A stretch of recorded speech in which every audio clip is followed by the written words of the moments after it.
तो हिंदुस्तान का एक नया अध्याय शुरू हो चुका है, जहां 125 करोड़ देशवासियों के सपनों को सच करने की चुनौती लिए पीएम मोदी की फिर से सत्ता में वापसी हुई है।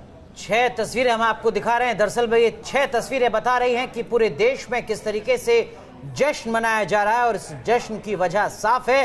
भारतीय जनता पार्टी और एनडीए को 350 से ज्यादा सीटें मिली हैं। कुल 542 सीटों में से नतीजे बता रहे हैं कि पिछले सालों नहीं बल्कि दशकों के रिकॉर्ड टूट चुके हैं, और उसी के बाद किस तरीके से बीजेपी के जो कार्यकर्ता हैं वो जश्न में डूबे हुए हैं। साफ आप देख सकते हैं देश के अलग अलग हिस्सों की इन तस्वीरों से। इन तस्वीरों का क्या कुछ मतलब है आने वाले दिनों में, ये समझना भी बेहद जरूरी है। हमारे साथ वरिष्ठ पत्रकार मनोज गैरोला जी जुड़ रहे हैं और साथ में शाइना एनसी भी हमारे साथ जुड़ रही है। लेकिन मनोज गैरोला जी, जो तस्वीरें हम अभी दिखा रहे थे 6, अगले 5 साल, इन तस्वीरों का क्या कुछ मतलब और नजर आने वाला है सर राष्ट्रीय स्तर पर?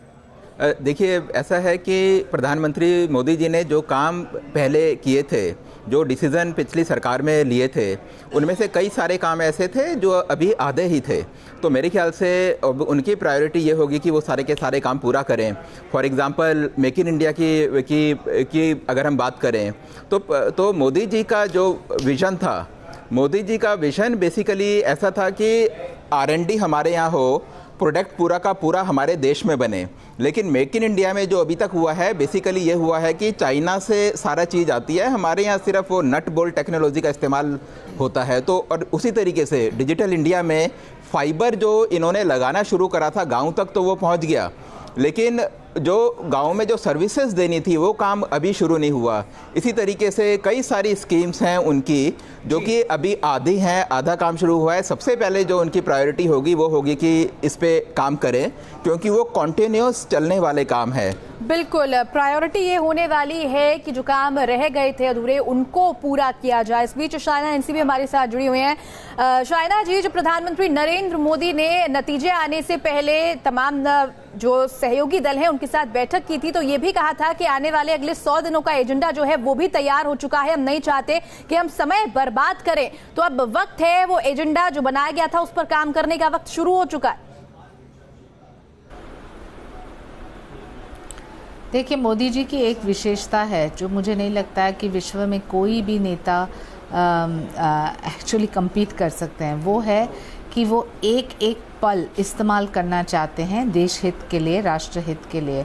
तो ये बिल्कुल सही आपने कहा कि इलेक्शन ख़त्म, नतीजे आ गए, काम शुरू, कोई भी तामझाम, कोई भी वेस्टेज ऑफ टाइम नहीं।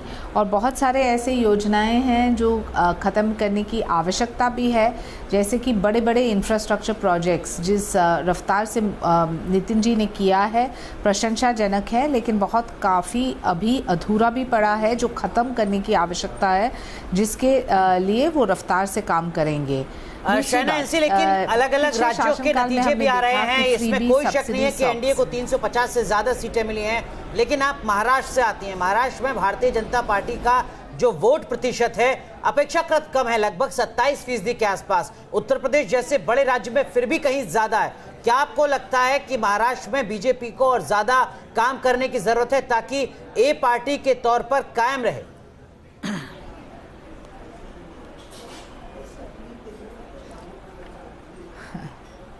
मैं सिर्फ ये कहूँगी कि महाराष्ट्र में जो जीत हुई है वो अपरंपार है, बल्कि हमें ये जनता को धन्यवाद देना है कि उन्होंने देवेंद्र फडणवीस जी और प्रधानमंत्री मोदी जी के नेतृत्व में इतना अच्छा काम जो हुआ है, जलयुक्त शिवार जैसे योजना जो हमने देखे, बीमा फसल योजना जो फार्मर्स के लिए जहाँ राहत लाना था वहाँ मंडी में दलालों को ख़त्म करना, एमएसपी की बात करना, मैं मानती हूँ कि ये सभी हमारे पक्ष में आए और वोट शेयर जो है उसके ऊपर चर्चा ज़रूर हो सकती है। लेकिन हिंदी में एक कहावत है कि उम्मीद पे तो दुनिया कायम है, लेकिन जो जीता वही सिकंदर। और मैं मानती हूँ कि हमारी जीत हुई है और उसके लिए जनता को बहुत धन्यवाद। बिल्कुल मनोज गैरोला जी, यहाँ पर बीजेपी या कहें एनडीए के फेवर में बहुत सारी चीजें गई हैं, कई सारे ऐसे मुद्दे थे जिनकी वजह से जनता ने वोट दिया है, लेकिन कई सारे मुद्दे अब भी ऐसे हैं जिनको लेकर तमाम शिकायतें और उन पर काम करना बेहद जरूरी है आने वाले 5 साल में। हाँ, देखिए, ऐसा है कि अगर मोदी के कार्यकाल का अगर हम लोग एक वो करें तो उसमें क्या है कि जो मैक्रो इकोनॉमिक पैरामीटर्स हैं या जो मैक्रो इकोनॉमिक जो इश्यूज़ हैं उसमें मोदी सरकार सफल नहीं रही। आप देखेंगे कि मोदी सरकार के टेन्योर में जो भारत की जो आर्थिक विकास दर थी वो कंपैरेटिवली कम हुई, और दूसरा ये था कि जो रोजगार देने के लिए सरकार को जो काम करने चाहिए थे वो काम कर नहीं पाई। उसी तरीके से जो एग्रेरियन क्राइसिस है, किसानों की जो समस्याएं हैं वो वैसी की वैसी रही। तो ये तो अगर हम देखें कि ब्रॉडली, लेकिन मनोज सर एक माफ कीजिएगा, मैं आपको बीच में रोक रहा हूँ, एक चीज मैं आपसे समझना चाहूंगा। लगातार जो बीजेपी के नेता हैं वो ये भी दावा करते रहे कि देखिए साहब, जो भारतीय अर्थव्यवस्था है वो दुनिया की 5वीं, 4थी, 6ठी, तीसरी सबसे बड़ी अर्थव्यवस्था बनकर उभर रही है। एक तरफ अगर इकोनॉमी बढ़ रही है, दुनिया में 5वें, 4थे नंबर पर आ रही है, दूसरी तरफ विकास की रफ्तार कम हो रही है। ऐसा तो नहीं है कि वॉल्यूम जब ज्यादा होती है तो जो ग्रोथ रेट है वो कम हो जाता है? नहीं, ऐसा नहीं है। देखो, ऐसा है कि जो हमारी रफ्तार होनी चाहिए थी उसके मुकाबले कम है, और ये बिल्कुल साफ है। हम सबको मालूम है कि इसके पीछे कारण क्या है। इसके पीछे सबसे बड़ा कारण ये है कि जिस समय में नोटबंदी की गई, तो नोटबंदी के बाद जो स्मॉल इंडस्ट्रीज थी, मीडियम साइज इंडस्ट्री थी, वो सारी की सारी ख़त्म हो गई। तो उसके कारण रोजगार की समस्या भी उसी से थी। अच्छा, दूसरा ये था कि जीएसटी जब समय इम्प्लीमेंट की गई, तो नई चीज़ कोई भी इम्प्लीमेंट करते हैं तो टीदिंग प्रॉब्लम होती है, तो उस टीदिंग प्रॉब्लम के कारण भी इकोनॉमी में नेगेटिव इम्पैक्ट आया। लेकिन जी। अब इसी चीज़ का, इसी जीएसटी का मेरा ये मानना है कि इस टेन्योर में इसके पॉजिटिव इम्पैक्ट सामने आएंगे। और बढ़ेगा जीएसटी का कलेक्शन। हाँ, आपने देखा होगा पिछले 2-3 महीने में परफॉर्मेंस अच्छी है, इंप्रूव होनी शुरू हो गई है।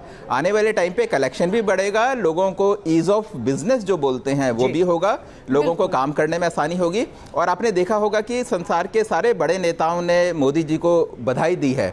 तो मैं ये उम्मीद करता हूँ, क्योंकि ये सरकार कंटिन्यू, हिंदुस्तान इकलौता ऐसा देश है और नरेंद्र मोदी इकलौते ऐसे नेता हैं जिन्होंने जीएसटी लागू किया और उसके बाद भी वो सत्ता में आ गए। हाँ, बिल्कुल ठीक बात है। हाँ, मेरे को ध्यान है इस चीज़ का, मलेशिया का जी। हाँ, मलेशिया में वो सरकार तो जीएसटी के नाम पर ही हटी थी। ये एक दो साल पहले की बात। तो शाइना एनसी, हमारे जो तमाम सहयोगी हैं वो आपकी पार्टी के चुने हुए सांसदों से सवाल पूछ रहे हैं कि क्या इस बार मंत्रिमंडल में आपका नाम होगा या नहीं होगा। क्या आपको लगता है कि ये मौजूदा दौर में बीजेपी के सामने बड़ी चुनौती होगी कि इस बार मंत्रिमंडल में किनको रखना है? क्योंकि 2014 में जिन चेहरों को आपने रखा था, बीच में उनको हटाना भी पड़ा था।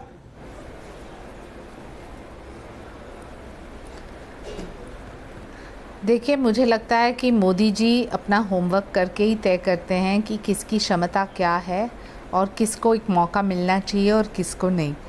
परफॉर्मेंस बेस्ड रिपोर्ट कार्ड किसका अच्छा है, उसी आधार पे वो तय करेंगे। और ये स्पेकुलेशन में न जाते हुए, एक पार्लियामेंट्री बोर्ड है, एक पार्टी अध्यक्ष हैं और एक प्रधानमंत्री स्वयं, वो ज़रूर तय करेंगे कि जो राष्ट्रहित में है और जो देश के हित में है और जो पार्टी के हित में है।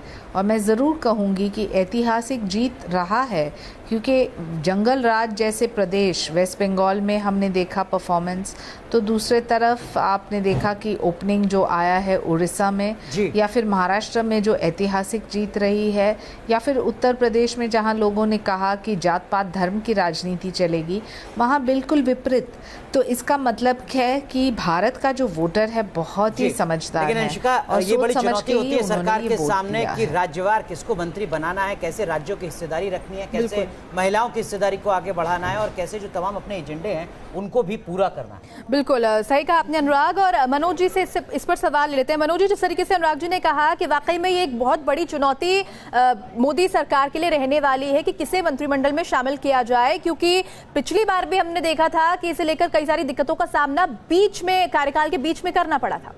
देखिए, ऐसा है कि ये जो मोदी सरकार थी अभी जो गई थी, इसमें जो चेहरे कोई जाने पहचाने नहीं थे। इनफैक्ट ये था कि जब सरकार का टेन्योर ख़त्म हो रहा था तो भी मैं ये दावे के साथ कह सकता हूँ कि काफ़ी लोगों को मालूम नहीं था कि किस विभाग के मंत्री कौन है। एक तो ये था कि सिस्टम पूरा ही सेंट्रलाइज था, पीएमओ से डिसीजन होते थे और मंत्री का रोल उतना ज़्यादा नहीं था। जी। जितना कि पीछे वाजपेयी जी की सरकार में था, उस समय सारे के सारे बड़े नाम थे, आपको ध्यान होगा। बिल्कुल। तो दूसरी चीज ये भी है, अच्छा एक तो ये है, तो इसलिए बहुत लेकिन कोशिश काफी की थी नरेंद्र मोदी ने। मनोहर पर्रिकर को गोवा से लाया गया था, सुरेश प्रभु को शिवसेना से लाया गया था। इस तरीके की कोशिश जरूर थी कि जो रिजल्ट है वो बेहतर तरीके से दिया जा सके काबिल लोगों के साथ। हाँ जी, हाँ, लेकिन अनुराग ऐसे नाम कितने हैं? 3-4 नाम हैं। बिल्कुल, है ना, बस 3-4 से ऊपर नहीं है। तो उस समय एक बोलते थे कि जैसे बीजेपी में टैलेंट वो हो, डेफिसिट हो।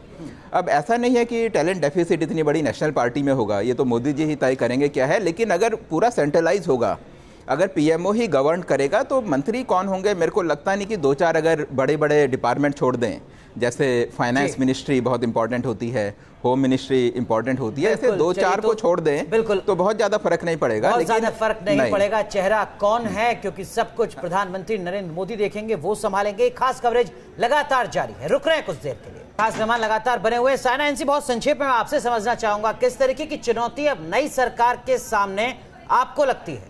क्या कुछ प्राथमिकता होनी चाहिए सरकार की? देखिए, प्राथमिकता बिल्कुल स्पष्ट है, जनता की सेवा। बहुत सारे ऐसे दल हैं जो सिर्फ सत्ता में आने के लिए सरकार में आना चाहते हैं, लेकिन मोदी जी के यहाँ बिल्कुल एक स्पष्ट रूपरेखा है, और वो ये है कि हम चाहते हैं कि हम सरकार में आए जन सेवा के लिए, जनहित के लिए और राष्ट्रहित के लिए। और मैं मानती हूँ कि ये एक ऐतिहासिक जीत है, और इसके साथ साथ हम अकाउंटेबल और ट्रांसपेरेंट सरकार भी हैं। इसलिए हम चाहेंगे कि हमेशा हमने जो वायदे दिए हैं वो वायदे को निभाना, और जो अधूरे सपने रहे हैं वो सपने को साकार कराएं। ये मनोज जी, आपका कमेंट इस पर?